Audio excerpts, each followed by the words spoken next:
There haven't been any full-blooded Filipino that has been to the NBA, and I just want to be the first one, and I just want to show everyone that we can also make it.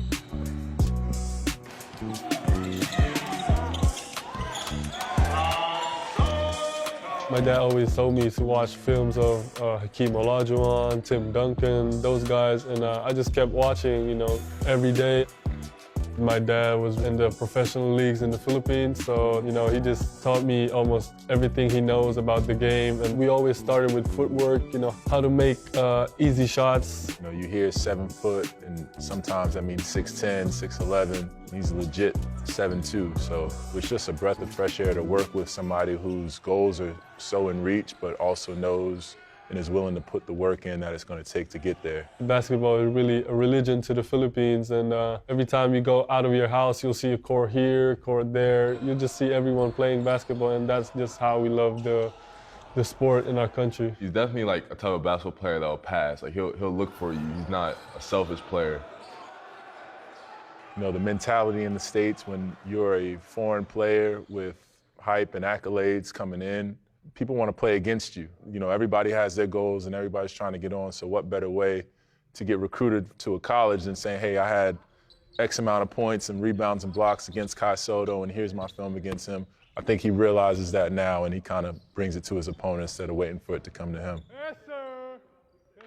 The first few months, I'm just getting used to the culture, the people, and the basketball here, and I'm just very happy that I have my whole family here. I didn't really know a lot of things about college recruitment because in the Philippines I was still at the 10th grade, so I wasn't really focused on any college. But when I came here, I just got a little shocked that things are happening so fast, and I just have to be ready for it.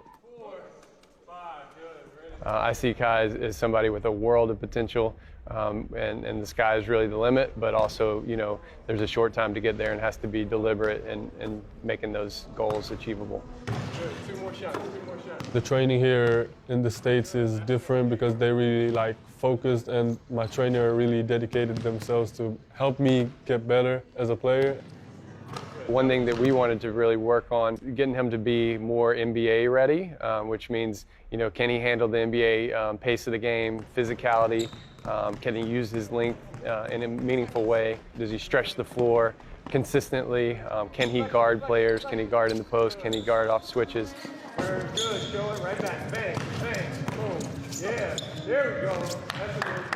Coach Chuck Person, Coach Rob, Jeremiah, they've been helping me a lot. They're helping me prepare, and I just get my confidence from my workouts, from my practices. I think for him to become more physical, a lot of it's going to take some work at P3, which he's working at every day. They do a great job, kind of sports science and strength and conditioning to develop him off the court, which I think is really, really important. Here at P3, we assess our athletes so that we know what the needs are. So with Kai, I think from this point on, it's just a matter of continuing to develop his strength, develop that power.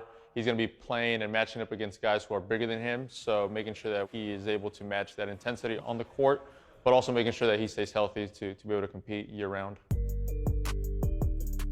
That was a moment in time for him at Basketball Without Borders where all 30 NBA teams are there. There's high-level kids that are his age that are there, and he's able to see, I didn't make the first team. I wasn't MVP. I wasn't on the first team all camp. And so what are the things I need to do to improve? And so now you're able to look at positive feedback from GMs, scouts. It was great. I had the opportunity to play against the best players all over the world, and to be coached by great coaches. What are the gaps? What's going to help him get there? And I think he took it to heart. I think he saw kind of where he was and was able to size himself up a little bit, and now he's able to take a step forward because he's grounded in reality. He's not caught kind of in the hype world. Potential is something people talk about a lot, right? Potential, potential, potential. There's always a point, though, where you have to start turning a corner and potential has to become reality. And for him, he's starting to approach that phase, and I think he understands that. And so as long as he continues to move forward and progress, he's got every opportunity in the world to be a good NBA player. My ultimate dream is to make it to the NBA, and I also want to represent the Philippines on international tournaments. I just want to show that Philippines is part of the basketball world. I appreciate those people who follow me and my journey, knowing that all my fellow Filipinos from my country, supporting me and following me. And I just use it as a motivation, inspiration, just to work even harder to make them proud.